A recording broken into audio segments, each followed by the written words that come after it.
Welcome to PLUSone, the series where each month I look at the free games on PlayStation Plus and tell you if they're worth the download. After all, the games may be free, but your time is valuable.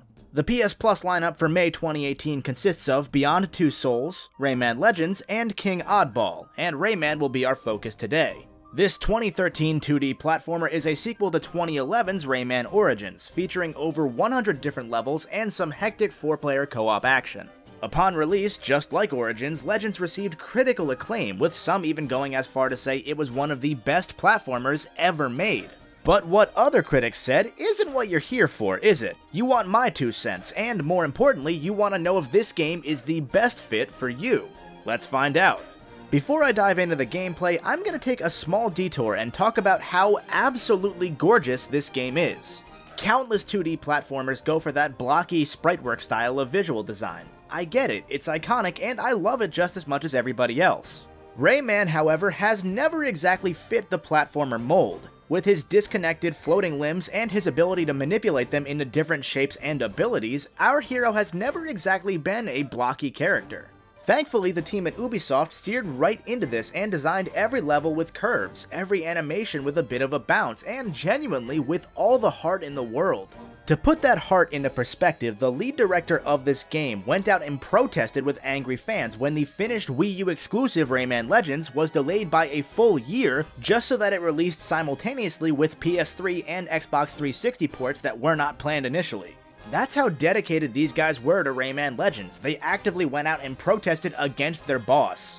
Needless to say, that dedication shows. This game is a beauty at all times, and it never had a frame dip or anything in my time with it. Now, to be fair, the loading screens are a bit on the long side, but at the very least they allow you to run around as Rayman and even grab a health bonus for that upcoming level.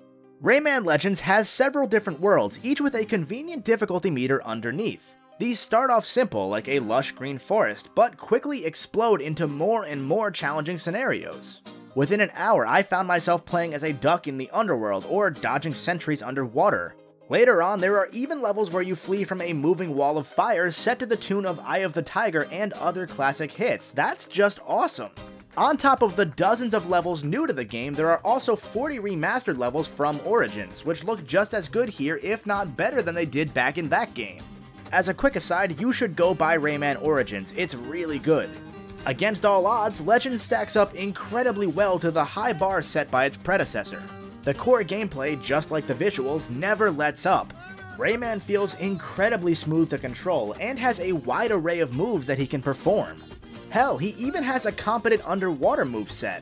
I would go as far to say that this game has the best underwater control of all time. Rayman stops on a dime, none of that floating momentum that you've come to expect when you're in the deep blue sea. I never once felt that Rayman's deaths were the game's fault despite him dying in one hit because of how clear and how solid the design is. Of course, I keep saying he, but there are other characters that you can play as too. They're functionally identical, so it's just a cosmetic change for the most part, but it's still nice to have the option. Each character also has a few different colors and costumes to allow each player to have their own choice in the 4-player co-op. Now, I didn't get a chance to try the co-op, but it doesn't feel like it would be intrusive like in, say, New Super Mario Bros. It seems like the levels and the core gameplay are designed equally for 4 players just as they are for 1. The only levels I would be concerned about when playing co-op are the ones where you're assisted by your flying buddy Murphy. He cuts ropes, moves platforms, and opens up paths for the player all at the press of a button. In the original Wii U version of Rayman Legends, these were controlled by a single player via the Wii U's touchscreen, so I'm assuming that player 1 has control again here just via buttons. If you've played multiplayer on the PS4, let me know down in the comments, because I'm curious how that works. As with any platformer, there are a few collectibles to spice up the gameplay and flesh out the levels even more. The first ones you'll probably notice are the looms, these little creatures that act as currency. The number of looms you collect within a level act as a ranking for said level, earning you a bronze, silver, or gold cup. Collecting enough looms can also earn you these lucky tickets that you can scratch off to gain little trophies for your trophy room, unlock levels from Rayman Origins, and so on. It's a neat little mechanic that helps spice up the gameplay, and I wasn't really worried about what I got since there are a finite amount of them. The more important collectibles, though, are the Teensies, who have been captured by this game's villain. That's pretty much all you need to know about this game's plot, by the way. There are 10 of these little guys in each level, usually caged up and waiting for you to find them hidden or requiring a little platforming challenge to complete. You'll need to find at least a few of them, as collecting these things unlocks both extra levels within the world you're currently playing, as well as other worlds entirely. I strongly suggest you go for all of them whenever possible, as you'll experience some of the most fun platforming in the game if you do. The last thing I want to touch on isn't a collectible, but a multiplayer game mode known as Kung Foot. It's pretty much just soccer, or football if you're wrong, but using the game's punches and kicks in order to try and score. Again, I didn't get a chance to play it yet with friends, but I've heard it's insanely fun and incredibly hectic, with some people even saying it's secretly the best part of the entire game. Sadly, Kung Foot, like the entirety of Rayman Legends, has no online co-op, so you're gonna need your buddies to be right there next to you to fully enjoy it. Rayman Legends will run you about 8.5 gigs on your hard drive, but that file size is absolutely worth it because this is one of the best platformers around. Plus one it to your collection if you care even slightly about the genre, you won't regret it. If you're a trophy hunter though, be warned, you're going to want to avoid that platinum as there's a lot of grinding required to get there.